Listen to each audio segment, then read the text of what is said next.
Hello, welcome to another English Sparkling with Tweedy video. Apologies for the lack of tweed. It is an exceptionally warm day. I think it reached almost 30 degrees, didn't it, today? Or perhaps that was yesterday. Pretty hot today either way. Today, some wine from Digby. I think I've featured one bottle from them before, quite a long time ago now. It was a rosé, and for some time the winemaker was Dermot Segru, one of the many producers he did the winemaking for. Presumably that's now passed on to his successor at Wiston. This is a 2014 vintage, the Reserve Brut. I guess it's a classic cuvée. Does it say much about the... oh yes, we have a grape breakdown here. Brilliant. There is 62% Chardonnay, 21% Pinot Noir, and 17% Pinot Meunier. So that sounds fairly classic cuvée to me, albeit perhaps a higher percentage of Pinot Meunier than might be typical for these kind of blends. Nice packaging. I like the little hints of green there. And this is a reasonably venerable wine, isn't it? This is 11 years old. Oh, nice purpley.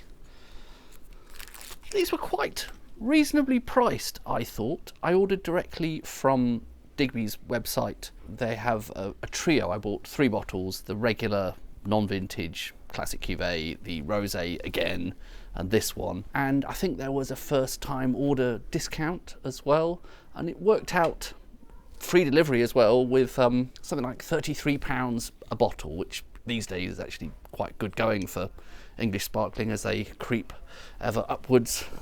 Doesn't seem uncommon to have to shell out 40 quid now, and at least one of these is quite an interesting vintage wine. 2014, 11 years old. I thought that was a bargain actually. Delivery was pretty quick. Now that is the cork there. It's a classic natural cork. Don't know if that symbol means anything to anyone. Probably the manufacturer's mark, isn't it?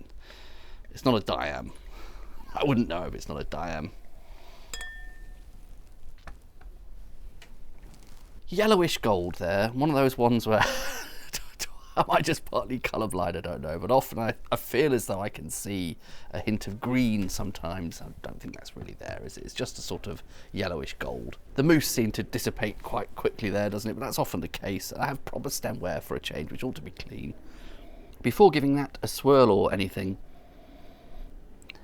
quite a Chardonnay-esque nose. I mean, it is 61%, was it? Over 60% Chardonnay, so we would expect more Chardonnay character than anything else, obviously. It has that nice kind of... I always think of this as buttery. Perhaps I'm confusing this with a different note, but it has a sort of richness on the nose. Actually quite pastry-esque, buttery pastry. And before giving that any kind of swirl, I'm not actually getting much fruit, but the autolytic character, probably the butter is...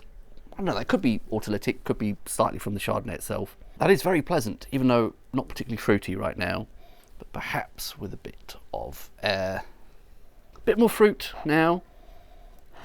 There's possibly a bit of baked apple in there, possibly a little bit of a hint of dried fruit as well. Sultanas, possibly something like that. I don't want to say this gives a sense of something that is shriveled up and overcooked. A nice, pleasant sort of dried fruit sort of nose, and there might be a bit of something apricot-y in there as well. The overall sense I'm getting there is a sort of baked English pudding, possibly with baked apples, possibly with a bit of dried fruit. I suppose at 11 years old I wouldn't automatically expect a big noseful of very fresh fruit at that stage.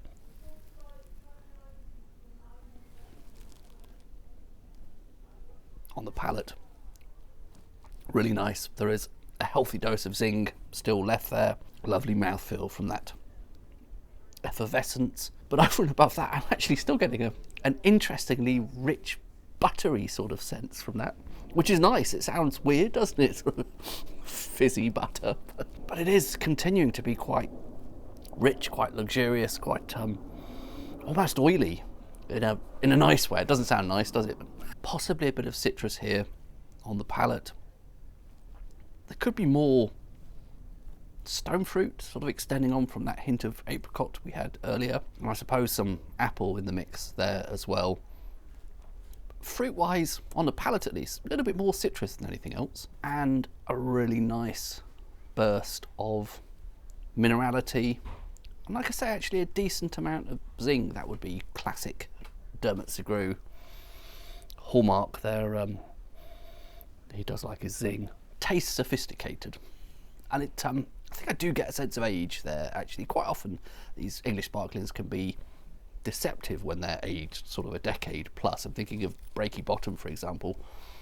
Breaky Bottom, so fresh and full of zing and acidity that at 10 years old you sort of sometimes wonder, well, has it really aged at all? It just seems so lively still. This, I think, has done a great job of compromising there between, yes, there is definitely some zing still, some freshness, but there are clearly signs, I think, of age here. The same way that perhaps a still Chardonnay might age, I think they often end up that sort of rich, buttery kind of nature, and I like that a lot. That's it's a style of Chardonnay I like. Yeah, more baked fruit, currants, sultanas, grilled apples on the nose. Pretty nice, that.